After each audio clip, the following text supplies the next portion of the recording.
So I wanted to do this tutorial in honor of Verena, because if it wasn't for her telling me to teach in her facility, we would never have this beautiful pinwheel block that I'm going to do a tutorial on. And I really do hope you like this tutorial and that you have a wonderful day after you watch me do this.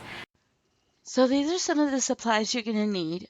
I got my block was 10 by 10 that the ladies did at the Living Center, but I found a pillow form that was 16 by 16. So the pillow form determines what your top needs to be and your back and your zipper size. So what I did is I had to add 3 inches to all the sides of my block to make it a 16 by 16 inch block. Now my back fabric I also cut 17 by 17 to add the allowances for the zipper, to add the zipper. So in this video I'm showing you how I cut my strips 16 inches long by 3 inches. And I'm showing you that I got 2 different colors, and here I'm showing you my bag fabric. And I cut it in half, and I got my zippers at Hancock Fabric for $1. And what I'm going to show you now is I'm going to start drawing a fourth 90-degree angle on all the corners of my block itself. And the reason I'm doing this, and I'm showing you the visual, the reason I'm doing this is because these are going to be mark lines of where not to sew past, and also mark lines to where to start sewing, so that I could do that beautiful mitered corner. And so I'm going to do that on every single corner on this block. In a minute you'll see more of a reason why I'm doing this, because it's really going to help me not sew off the block and also give me the ability to start where I sew. Now here I cut my sashings 3 inches wide and 16 inches long, and I'm going to kind of increase the size of my block, and that's what I'm doing. So what I'm going to start doing here is I'm going to measure my 10-inch block and put my sashing on the edge of it. And I'm going to draw a line of where I need to cut my sashing, because this I hadn't cut it yet and I was just getting ready to cut it. I also, on the sashing, put a fourth in from the first long line, because I also want to know where to start sewing when I start sewing the sashing on, because I'm not going to sew the sashing like you normally would sew sashing on a quilt block. I'm writing grid marks for myself on where I need to place my needle and start and stop. And in a minute when we go to the sewing machine, you'll understand what we're doing, and then why I did that 90-degree angle and why I'm marking my sashing the way I am. What I'm also letting you know that on your sashing, make sure you have enough space or fabric to do those mitered corners. And so here I'm showing you that 90-degree angle. I'm starting the needle right in that position, and I'm going to go ahead and start sewing a nice straight seam. I'm also going to stop a fourth before the block ends, and that's why you see my pinky there pointing. And I'm showing you where I started, my grid line, and that is not completely sewn. And I'm also showing you on this side that I didn't completely sew to the end of the line. Now what I'm going to do is I'm going to lay the fabric down, and I was thinking I was going to iron it, but I decided to just fold it in and pin it, because I decided to go ahead and start sewing all 4 pieces on. But I also letting you know on all 4 pieces you're doing the same process.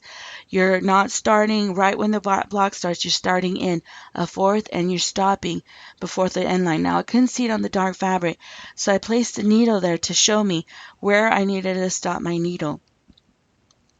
Because that fourth mark is very important not to sew over to get those mitered corners.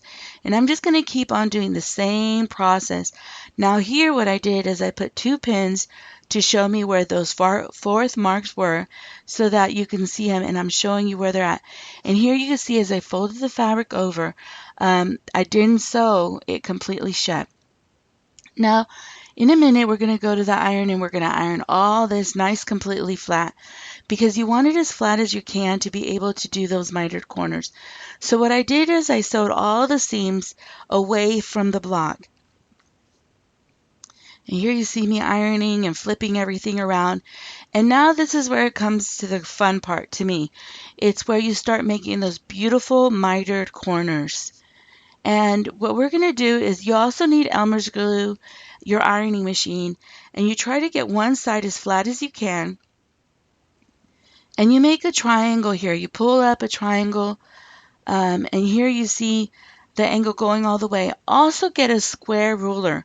A square ruler has that 45-degree angle, and we're going to use that to make sure that that's a clean, straight, mitered corner from the beginning of the top of the end to the center seam. And here you see me pressing it, fiddling with it a little bit, and then I get Elmer's glue, and my iron is hot, and I'm going to go ahead and I'm going to tack that sucker down. Um, and then I'm going to show you another variation on the white side so that you could see it twice, just in case I'm not explaining it as clearly as I should. And see, here you see me pressing that fabric completely down, and then I'm making that triangle again, but I'm using the white side. It doesn't matter what side you use. And I'm making sure there's no puckering, there's no folds, it's not rippling on me. And I'm going to go ahead and get that ruler again and measure it. And I'm going to get my my glue stick, and I'm going to go ahead and place my glue, and I'm going to go ahead and iron it complete down. What this does, you know that fold where you did the triangle? That is also going to be your seam line on getting that mitered corner. And that's why I'm measuring, making sure it's nice and clean, it's not puckering, and it's nice and straight. Now here we're going to start sewing the mitered corner. And when you're sewing the mitered corner, you're going to start from the very top. I'm going to show you a visual. And you're not going to sew to the very end. You're going to give yourself another fourth. You're doing the same thing here as you did when you did the block. And now I'm going to do it on another white fabric so you could see it completely done and all the process. But I just wrote a little bit more instructions so you could read it. So here I'm going to go ahead and sew all the way down. Not all the way. Watch that fourth right there. I'm stopping. And I'm just going to look at it, and I'm going to show it to you. Then I'm going to flip it on the other side. Remember here, when we were sewing that sashing on, we didn't sew all the way to the end. This is where you start sewing in that fourth area that you didn't sew. And there you see a picture of it sewn. And then we're going to flip the fabric to the other side, the white sashing. And we're going to sew right there, that little fourth area that you didn't sew, and now you see where it was sewn. Now we need to just sew that little area on the mitered area, and we're going to sew that little fourth that you left over.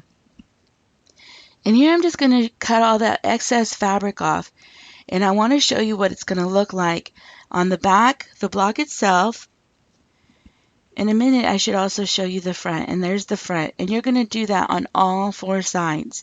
And this is what gets that beautiful, clean, mitered corner that we all want. We look at pillows and we're like, I want to do that. So you can do it too. And see here I'm pressing and ironing all my fabric down and making sure it's nice and pressed. So now we've done the hard part. Now what I did is I went ahead and got my zipper. It's facing up, and I laid my fabric on top, and I'm going to go ahead and just lay that fabric nice and straight, and I'm going to just sew a straight seam. Now this is a great time to get your zipper foot. And I didn't get my Wonder Clips because it was a big enough fabric that I can control. And now my zipper's up again, and I'm laying the other piece of fabric. Now make sure your edges are the same. What I did is I started sewing away from the zipper pull, and I'm going to go ahead and just start sewing a nice beautiful straight line.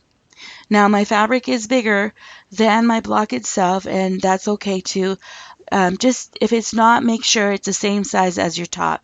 Now I'm pulling the zipper pull down, and then I'm going to sew those extra areas where I didn't sew.